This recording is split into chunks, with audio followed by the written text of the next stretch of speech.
It's a hot summer's day. You're 8 years old and you're excited. It's the first time you've been up in a hot air balloon. You can see fields below. You feel the heat of the flame. It's something you'll never forget, a memory to last a lifetime. It's certainly not something you'd think you'd done if it had never happened.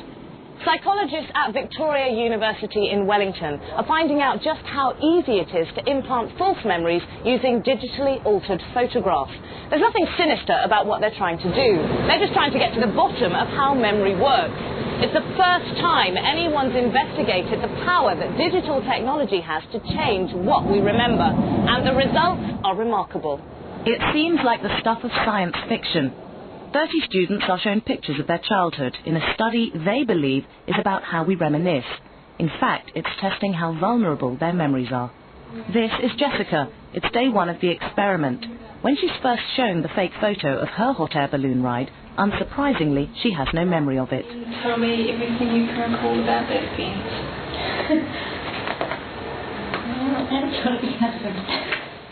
By the end of the week, she believes she's been in a hot air balloon. But the psychologist knows it's something she's never done. I think we're all done. I'm faithful. In fact, she's being deliberately tricked. What we've been doing is showing people a selection of photographs from their childhood. 4 photographs. 3 of them are true, and 1 of them is fake. So the 3rd photograph in the booklet always depicts a subject and another family member taking a hot air balloon ride. But they've never actually been on that ride? No, we know that for a fact. We interview them 3 times over the course of a week, and by the time they get to the 3rd interview, just a week later, half of them, 50% of our sample, believes they've been on a hot air balloon ride. 50% is much higher than Marianne Gary and her team ever expected. Even the students that don't remember the hot air balloon ride believe the photos are real. We asked family members to give us a photo of the subject that shows the subject clearly from the waist up and hopefully standing next to another family member. So we get a photograph that looks something like this. And we remove everything around that we don't want. We just grab them here and copy them over, and suddenly they're in the picture. A bit big at the moment, aren't they? They won't quite fit in the hot air balloons. They're a bit big, so we have to transform them, make them smaller and make them fit. So we end up with something like that.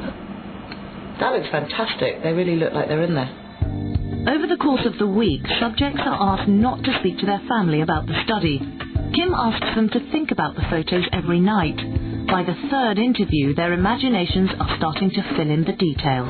Picture myself walking onto the balloon as if I was actually there, and I ended up getting a picture of some kind of platform. I remember looking up at the gas and the balloon proper, so I just sort of remembered stuff like that, and also looking down at sort of the patchwork on the ground because we were quite high up. Contrary to what we believe, memory does not work like a tape recorder. Our memories are not recorded and stored faithfully in the back of our heads and then played back like on a video recorder. Memories aren't permanent. They're a reconstruction, a blend of imagination and fantasy and things that you might hear about or think about afterwards, and also, like in our case, a photograph.